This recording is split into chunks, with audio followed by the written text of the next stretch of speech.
In Matthew chapter 20, verse 20, we have the mother of James and John. The requests of the mother of James and John. Then the mother of the sons of Zebedee came to him with her sons, and kneeling before him, she asked a favor of him. And he said to her, "What do you want?" She said to him, "Declare that these 2 sons of mine will sit, one at your right hand and one at your left, in your kingdom."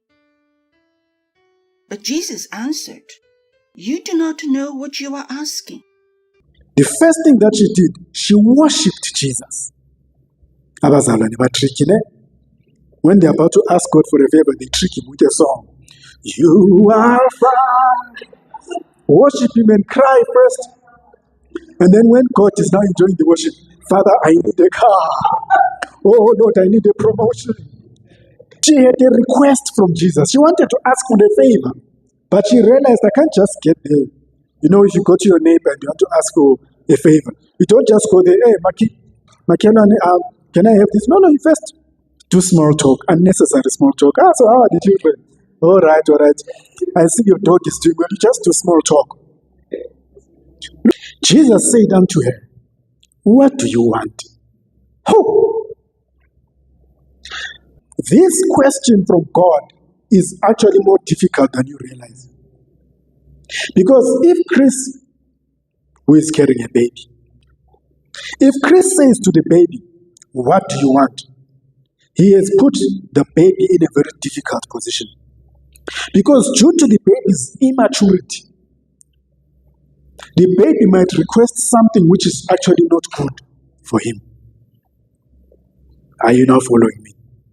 He might ask for something that might hurt or harm his health. But because he's a baby, he thinks it's good for him.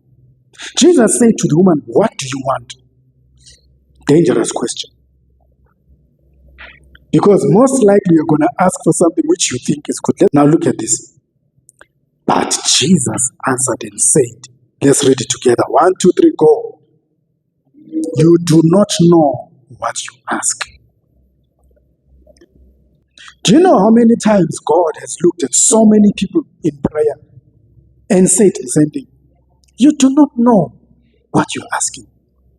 Paul now comes in Romans chapter 8. He says, our problem or our weakness is that we do not know what we should pray for as we ought. That is already a serious problem.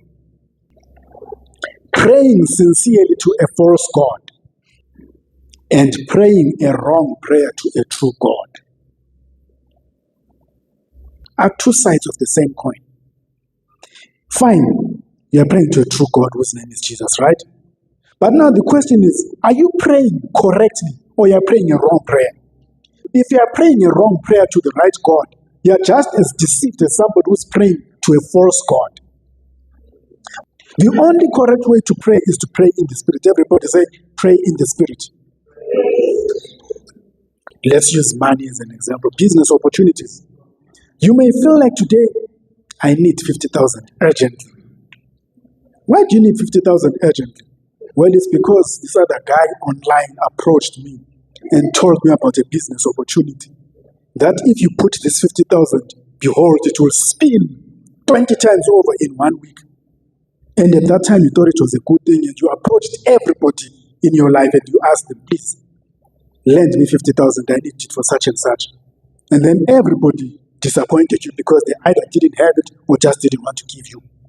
2 months down the line, you hear that that person was caught and accused of being a scammer and thrown in jail. And you realize, had I been given that 50,000, it would never have come back. Because now you're looking in what? In hindsight, you're looking back and you are realizing it would not have been a good opportunity, right? But at that time, did you not harass God? You prayed, oh God, I need this money. And God was looking at you. You do not know what you're asking. Tell your neighbor, you do not know what you're asking. If we compare life to an ocean,